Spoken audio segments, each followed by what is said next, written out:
ग्रंथराज ग्रंथराज श्रीमद् भगवद गीता से पाठ कर रहे हैं। दूसरा अध्याय 15वां श्लोक ये कर रहे हैं। यम हि न व्यथयन्ते ते पुरुषं पुरुषर्षभ समसदुःखं सो अमृतत्वाय कल्पते।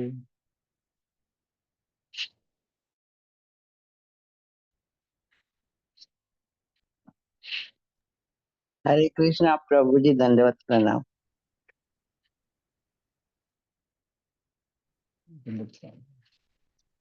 हरे कृष्णा प्रभु जी, दंडवत प्रणाम। हरे कृष्ण। तो यम ही न व्यथयन्ते ते पुरुषम पुरुषर्षभ। यम मतलब जिसको, ही न, ही मतलब निश्चय रूप से, मतलब ऐसा नहीं कि दिखावा कर रहे हैं, सच में। व्यथयन्ते ते विचलित नहीं करता, एते ये सब, पुरुषम पुरुषर्षभ, हे पुरुषों में श्रेष्ठ उस पुरुष, पहले तो भगवान पुरुष वर्ड यूज कर रहे हैं, ऐसा पुरुष जिसको कि ये सब चीजें, कौन सब चीजें जो इससे पहले बताई गई हैं, 14वें श्लोक में जो बताई गई। 14वें श्लोक में क्या बताया गया है? मात्रा स्पर्शास्तु कौन्तेय शीत शोष्ण सुख दुखदा आगमा पाइनो नित्यास तांस तितिक्षु स्व भारत। तो ये कह रहे हैं कि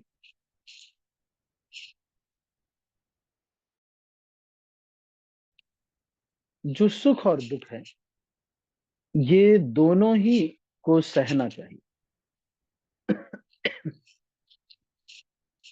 यहाँ पर ये कह रहे आगमा अपाइनो, दुख भी सुख देता है। कैसे देता है, कोई आप बता सकते हैं? दुख कैसे सुख देता है? दुख, दुख कैसे सुख देता है?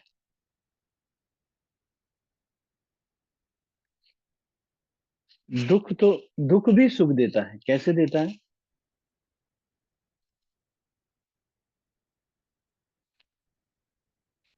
ये कह रहे हैं ना, आगमा अपाइनो नित्यास, ये आते जाते रहते हैं। सुख और दुख दोनों आते जाते रहते हैं। तो दुख कब सुख देता है और सुख कब दुख देता है? कोई बता सकते हैं? देखते हैं कौन बहुत। Hare Krishna Prabhuji. Hare Krishna. When a mother gives birth to a child, and that time she'll be having the pain, that is the dukh, but still, she'll be very happy.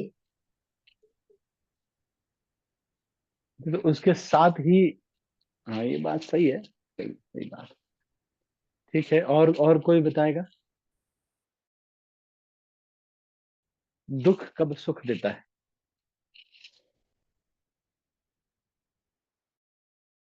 तो गीता में एक श्लोक आता है जिसमें कहते हैं कि दुख योनया एवते,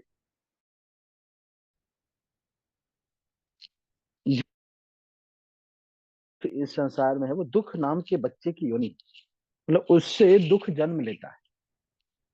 तो इसीलिए दुख और सुख को सहने का तरीका जानना चाहिए। दुख को सहने का तरीका क्या है और सुख को सहने का तरीका क्या है? दुख को सहने का तरीका ये है कि हम इसको, हमें कि मेरे ही कर्म फल होंगे, और बहुत सारी चीजें सृष्टि में भगवान निर्धारित कर रहे हैं। हम एक छोटे से एक कण हैं और कुछ नहीं। तो हमसे बहुत सारी गलतियां भी हो सकती हैं और दुख हमें आता है। तो इस तरह सोच करके हम, अगर हम इस तरह से सह लेते हैं, दुख को सह लेना चाहिए। तो दुख को सह लेने का मतलब इस तरह की समझ रख करके हमको सह लेना चाहिए। अगर हम प्रतिकार करते हैं तो और दुख के लिए नया नया कार्य हम करते हैं। सहने का मतलब क्या है? अपने आचरण को दूषित नहीं किया जाए। समझ रहे हैं? मान लो कि सुमन भल्ला माता जी को किसी ने भला बुरा कहा, बहुत बहुत बुरा बुरा बोला, लेकिन सुमन माता जी जैसे रहते थे वैसे ही नॉर्मल भी रह रहे, ऐसा नहीं कि उससे मिसबिहेव कर रहे हैं, वो ही सारी चीजें वैसे ही विद्यमान है, सब कुछ वैसे ही करते हैं।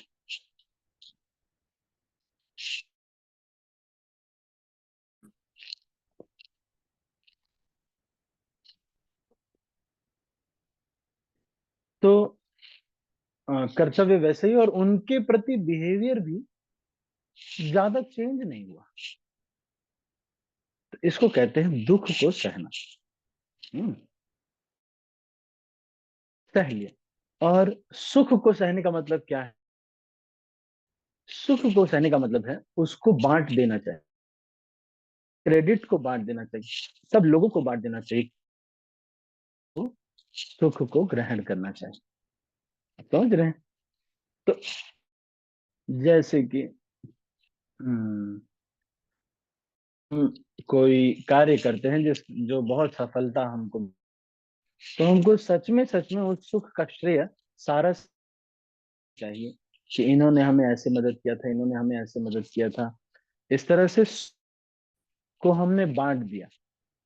अब जब मान लो कि ये पता चला कि पेपर लीक हो गया और इस वजह से आपका सिलेक्शन हुआ, और इसलिए वो रद्द हो जाए, और हमसे पेपर, ये जो है आपका सिलेक्शन सही नहीं, तो हम अगर उस समय सुख के समय पे कह दिए हमारी वजह से सब कुछ हुआ है, अरे हमने बहुत बड़ा कुछ किया है, तो हम ये फिर क्या होगा, जब वो सुख जो है जाएगा तो दुख देगा। तो दुख देता है जब जाता है, और सुख जब आता है तो सुख देता है। दुख जब जाता है तो वो भी सुख दे। जैसे कि मैंने आपको एक बार कहानी सुनाई थी, एक व्यक्ति था जो बहुत था, उसने कहा कि मेरी जिंदगी बहुत नीरस हो गई, मुझे कोई नहीं वो, तो मैं क्या करूं, कुछ करना, सब ऐसे ही है, क्या हम सुख के लिए क्या करें, मैं सुखी नहीं हूं, ऐसा वो बोल रहा था।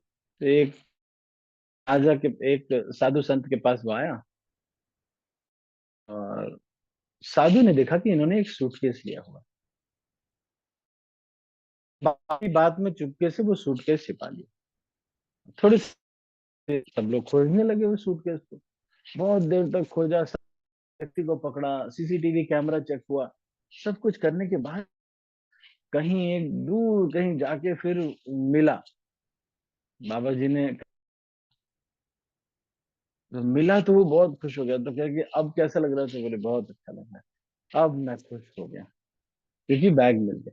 तो ये दुनिया में यही टेक्नोलॉजी माया देवी यूज करती है, सुख के लिए भी और दुख के लिए। पहले हमारे पास कुछ नहीं होता है, फिर कुछ लोग मिलते हैं, कुछ चीजें देते हैं, फिर दे करके उससे छीन लेते हैं, तो हमको दुख हो जाता है। एक प्रभु जी बता रहे थे कि एक बार एक माता जी थे, उनके पास मिट्ठू था, तोता रखा हुआ था। तो वो तोता, वो फॉरेन जाने लगे तो वो तोता एक माता जी को दे के चले गए। वो रोज टाव टाव बात करता, कुछ करता उनसे, धीरे धीरे उनका मिट्ठू से बहुत मोह हो गया। तो जब वो माता जी आई उनको लेने के लिए, तो ये बोले प्रभु जी ये कैसे ये लेके जा रही है, ऐसे भी कोई ले जाता है क्या, ऐसे नहीं होना चाहिए प्रभु जी, 2 साल ये मेरे साथ रहा है, ऐसे नहीं करना चाहिए, किसी का दिल ऐसे नहीं दुखाना चाहिए, अरे अब नहीं आ रहे तो नहीं आ रहे क्या। अरे भाई दुखी क्यों होते हैं, उन्हीं का है वो तो। उस तरह से हमारा भी ऐसे ही सिचुएशन है कुछ नहीं, आए थे नंगे एकदम, लेकिन कुछ चीजें मिली और छीन ली गई, तो हमको दुख होने लगता है। नहीं था तो ठीक था, दे के छीन लिया गया, बस अब परेशान हूँ। तो अ, सुख दुख को सहने का तरीका बता रहे हैं कि सुख को सहने का तरीका है उसको बांट दो, और दुख को सहने का तरीका है कि इसको अ, कर्मों का फल, भगवान का क्रिया, ये सब समझ करके इसको सह लो, और इसको प्रतिकार मत करो, ना ही इसकी वजह से कुछ ऐसा करो जिससे कि आपकी जो परिस्थिति है वो जो है और फंसे। हम्म, उसका प्रतिकार ना करो। कष्ट दूसरा व्यक्ति दे रहा है आप, है ना, लेकिन उसका सबसे अच्छा जो तरीका है वो ये है कि हम्म, उस कार्य को नेग्लेक्ट करते उनके साथ वैसे ही बात कर रहे हैं और बिल्कुल ही भूल गए हैं उसको। इससे क्या होगा कि उस वो व्यक्ति को सुधरने का भी मौका मिलेगा और हम कोई और नया कर्म नहीं क्रिएट करेंगे। समझ रहे हैं? तो अगले श्लोक में जो ये कह रहे हैं, 15वें श्लोक में क्या कह रहे हैं कि यम ही न व्यथयन्ते ते पुरुषम पुरुषर्षभ सम दुख सुखम धीरम सो अमृतत्वाय कल्पते। जो व्यक्ति सुख और दुख में सम रहता है,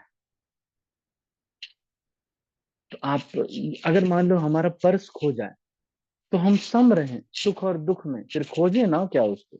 आपको क्या लगता है, आप बता सकते हैं?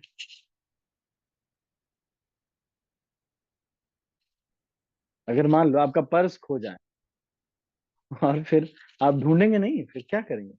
तो सम कैसे, यहाँ पे तो कह रहे हैं कि सम दुख सुखम धीरम सो अमृतत्वाय कल्पते। वो व्यक्ति मुक्ति के लिए योग्य है। तो कैसे कैसे आप बताइए, कोई बता सकते हैं? भाई बटुआ, तो भक्त कोई अगर मान लो भक्त है तो बटुआ खोजेगा नहीं वो। खोजेगा खोजेगा प्रभु जी। खोजेगा तो फिर सम रहने के लिए बोला गया है, तो कैसे करेंगे? आ, प्रभु जी कोशिश तो करना पड़ेगा प्रभु जी, थोड़ा सा कोशिश करता हूँ। कोशिश तो करना पड़ेगा, थोड़ा खोजना पड़ेगा। तो देखने का दृष्टि है। मेरे ठाकुर जी कुछ लीला करना चाहते हैं, क्या लीलाधारी हैं, उन्हीं की सारी लीला चल रही है।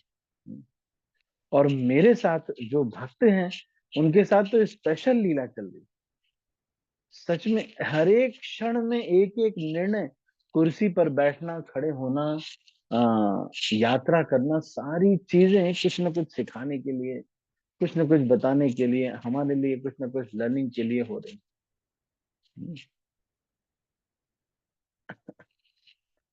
तो इसलिए यहाँ पर कह रहे हैं कि यम ही न व्यथयन्ते ते पुरुषम पुरुषर्षभ।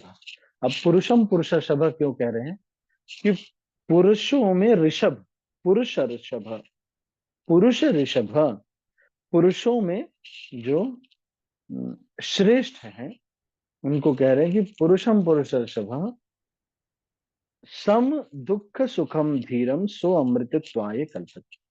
सम दुख और सुख में सम रहने का मतलब यही है। दुख होता है तो वैसे ही रहते हैं, अच्छा चलो ऐसा हो गया, अब क्या करेंगे।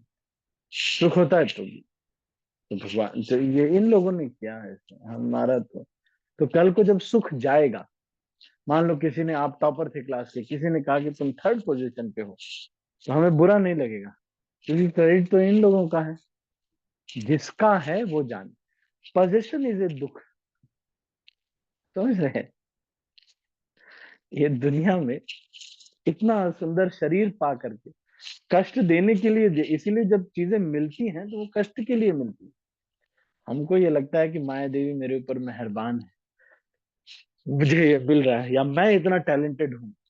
हम टैलेंटेड नहीं है, कुछ भी नहीं है। ये तो माया देवी कुछ दे रही है, क्यों? लेने के लिए। लेने वाले, लेने के लिए ही तो दे रही है।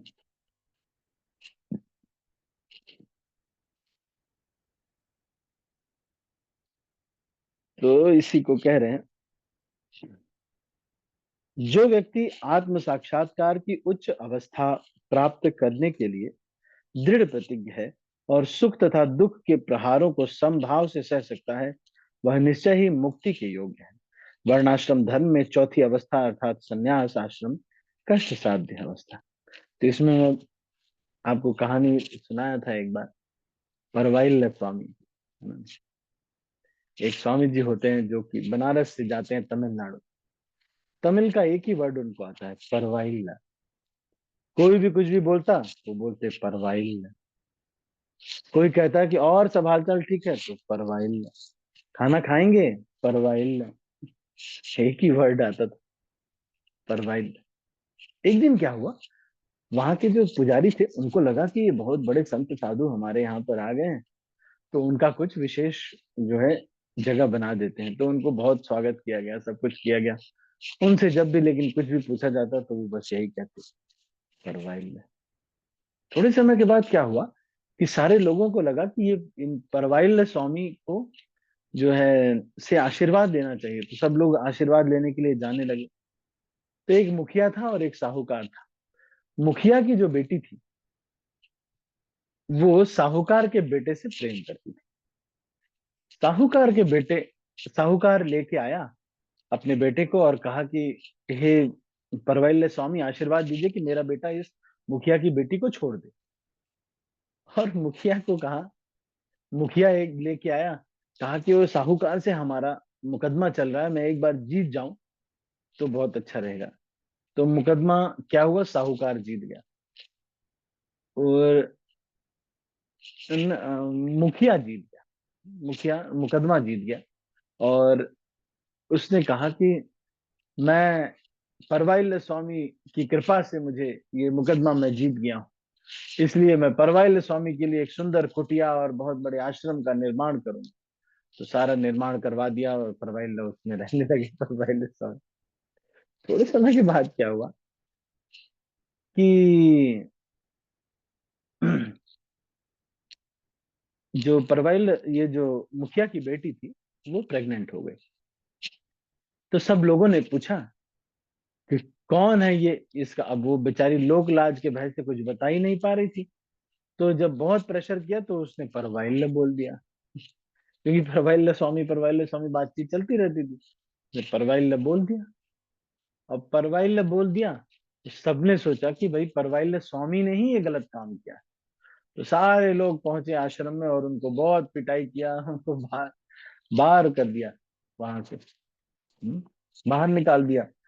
तो सारे लोगों ने कहा कि ये पंचायत बैठी और ये डिसाइड हुआ कि इतना बड़ा साधु संत अगर कुछ गलत कर दे तो क्या करना चाहिए। तो बोले कि उसको मार नहीं सकते, कुछ भी नहीं कर सकते, उसको वहां से बाहर निकाल दीजिए।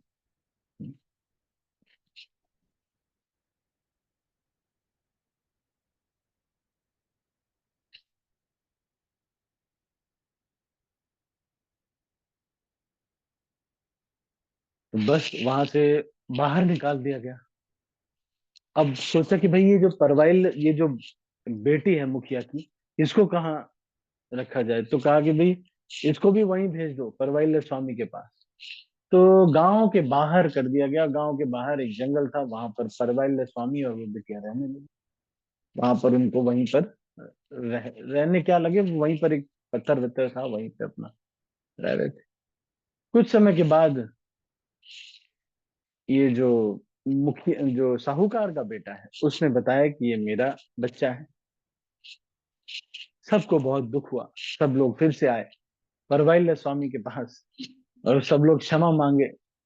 देखिए, और कहे कि अरे हमसे बहुत गलती, इतने बड़े साधु संत के साथ हमने ये कहने कहने पर किसी ने कुछ बुरा कह दिया और हमने मान लिया और हम इसके साथ बुरा करने लगे, ये तो गलत हो गया। तो सब लोग बहुत आदर सत्कार के साथ उनको लेके आए। और वाइल्ड स्वामी से पूछा गया कि हमसे क्षमा कर दीजिए। तो उन्होंने कहा पर वाइल्ड। आप समझ सकते हैं कि तो यही है। तो ये जो हमारे जो ये वर्णाश्रम धर्म में चौथी अवस्था है संन्यास। संन्यास का यही मतलब है, ना ही अपने ईगो से कोई आसक्ति, कृष्ण की सेवा में सब कुछ लगाना। कृष्ण की सेवा में ईगो को भी लगाने का मतलब ये है कि इसको झुका दिया जाए। बुरा लगता है इसको सबसे झुकने में, लेकिन फिर झुका दिया जाए। कई बार झुकने के लिए, हर बार हारने में दिक्कत होगी, हर बार सहने में दिक्कत होगी, फिर से सहा जाए, फिर से झुका जाए। This is called engaging ego in Krishna service. सब कुछ कृष्ण की सेवा में सब कुछ लगा दिया, अपने ईगो से, अपने ओपिनियन से, अपने आइडिया से, किसी से भी कोई आसक्ति नहीं, मेरा कुछ भी नहीं, सब कुछ कृष्ण का। हमारे जुलनेस गोपाल कृष्ण स्वामी महाराज ने अपने विल में लिखा हुआ है, मेरे पास कुछ भी नहीं, बस ये प्रभुपाद ने एक अंगूठी दी थी वो है, एक हमारे कुछ जो डिटीज हैं वो मेरे पास, बाकी कुछ भी मेरे पास नहीं। जो व्यक्ति आत्म साक्षात्कार की उच्च अवस्था प्राप्त करने के लिए दृढ़ प्रतिज्ञ है और सुख तथा दुख के प्रहारों को संभाव से सह सकता है, वह निश्चय ही मुक्ति के योग्य है। वर्णाश्रम धर्म में चौथी अवस्था अर्थात संन्यास आश्रम कष्ट साध्य अवस्था है, किंतु जो अपने जीवन को सचमुच पूर्ण बनाना चाहता है, समस्त कठिनाइयों को सहते हुए भी संन्यास आश्रम अवश्य ग्रहण करता है। तो कई बार ऐसा होता है कि जो ब्रह्मचारी बनते हैं, सन्यासी बनते हैं, उन्होंने आप देखेंगे कि उनके लिए आ, ये बहुत कठिन व्रत होता है। कोई कोई तो बहुत सम्मान करते हैं, कोई कोई अपमान ही नहीं रुकता है। किंतु जो अपने जीवन को सचमुच पूर्ण बनाना चाहता है, वह समस्त कठिनाइयों को होते हुए भी संन्यास आश्रम अवश्य ग्रहण करता है। ये कठिनाइयां पारिवारिक संबंध विच्छेद करने तथा पत्नी और संतान से संबंध तोड़ने के कारण उत्पन्न होती हैं। किंतु यदि कोई इन कठिनाइयों को सह लेता है और उसके आत्म साक्षात्कार का पथ निष्कंटक हो जाता है। अतः अर्जुन को क्षत्रिय धर्म निर्वाह में दृढ़ रहने के लिए कहा जाता रहा है। भले ही स्वजनों तथा अन्य प्रिय व्यक्तियों के साथ युद्ध करना इतना ही दुष्कर क्यों न हो, भगवान चैतन्य ने 24 वर्ष की अवस्था में ही संन्यास ग्रहण कर लिया। या था, यद्यपि उन पर आश्रित उनकी तरुण पत्नी तथा वृद्धा मां की देखभाल करने वाला अन्य कोई नहीं था और अपने कर्तव्य पालन में स्थिर, अच्छा कोई नहीं था, तो भी उच्च आदर्श के लिए उन्होंने संन्यास ग्रहण किया और अपने कर्तव्य पालन में स्थिर बने रहे। भव बंधन से मुक्ति पाने का यही एकमात्र उपाय है। ठीक है, तो अभी 25 हो गए, हम अभी इसको यहीं पर समाप्त करते हैं। हमने आज एक तो सुख और दुख को कैसे सहें इस पर भी चर्चा किया, और साथ में ये कहा कि जो सन्यास का मतलब है कृष्ण के लिए सब कुछ, मेरे लिए कुछ, भगवान की सेवा में सब कुछ इंगेज करना, अपने ईगो को भी, हर एक चीज को भगवान की सेवा में लगाना। ठीक है, तो अभी इसको यहीं पर क्लोज करते हैं। आपके मन में कोई प्रश्न है तो आप पूछें, एनी क्वेश्चंस और कमेंट्स। राजू प्रभु। हरे कृष्णा प्रभु जी, दंडवत प्रणाम। यस हरे प्रभु। कृष्णा प्रभु जी, जैसे हम हमारा कोई बटुआ खो देता खो जाता है प्रभु जी, तो वो पूर्व जन्म के अनुसार चले जाता है या फिर ऐसे चले जाता है प्रभु जी? बटुआ खो जब किसी का खो जाता है तो उसमें 5 लोग उसको चोरी करते हैं, पता है आपको? एक चोर थोड़ी चोरी करता है, बटुआ चुराने में 5 लोग इन्वॉल्व।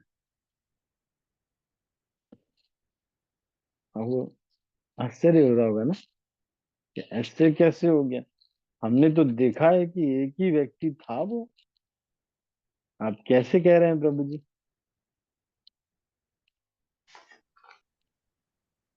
जी जी प्रभु जी। तो मैं आपको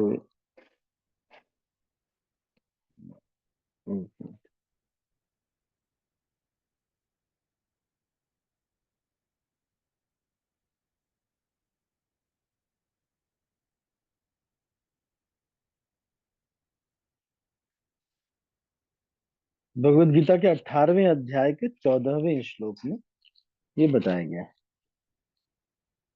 18वें अध्याय का 14वां श्लोक क्या कहता है? हम्म,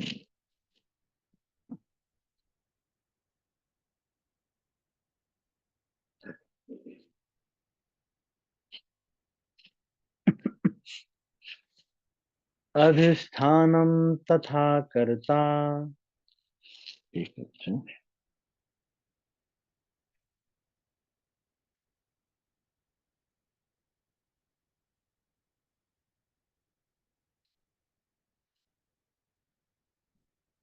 अधिष्ठानं तथा कर्ता करणं च पृथक् विधम् विविधाश्च पृथक् चेष्टा दैवं चैवात्र पंचमम्।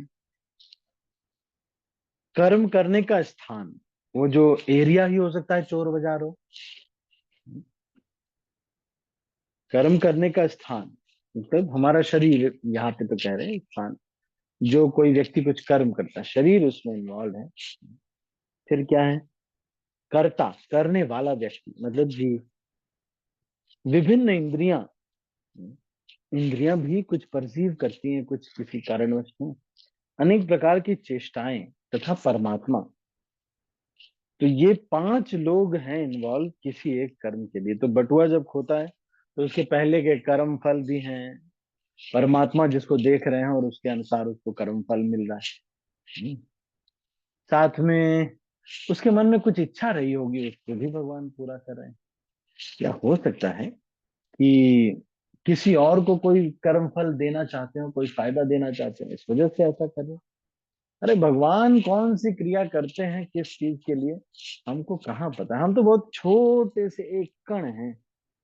तो इसीलिए अ, जो अपने जो राजू को एक बार फिर से रिपीट करेंगे, आपने पूछा था जो। प्रभु जी, मैंने पूछा था ये जो हमारा बटुआ जाता है तो किस कारण जाता है, मतलब पहले जन्म से या फिर कुछ ऐसे? हाँ, तो सारे मिल करके पहले जन्म का प्रारब्ध भी रहता है। कोई व्यक्ति होगा, उसको वास्तव में जरूरत होगी अपने बच्चे की फीस भरने के लिए,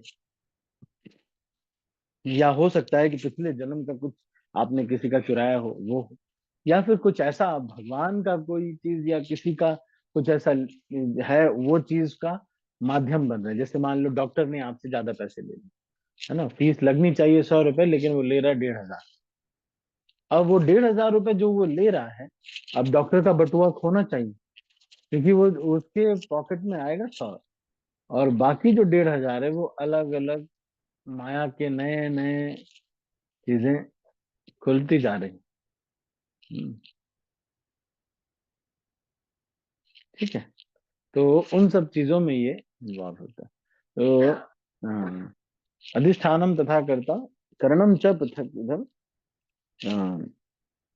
विविधाश्च पृथक चेष्टा दैवम चैवात्र पंचमम। तो ये सारी चीजें के कारण एक व्यक्ति का बटुआ होता है। बहुत सारी चीजें भगवान सोच करके खुद। तो इसलिए हमको जब सुख दुख आए तो हमको सह लेना चाहिए, प्रयास करना चाहिए खोजने का। इधर उधर देख लिया बस, हमको लगा वो नहीं, ये तो बस अपना समझ लेना चाहिए, और वहां के से सावधान रहना चाहिए। ठीक है राजू जी। जी जी प्रभु जी, जी धन्यवाद। हरे कृष्ण। और कुछ, और कोई प्रश्न या एनी क्वेश्चन? किसी का कोई प्रश्न या कोई टीका टिप्पणी कुछ कहना चाहते हैं?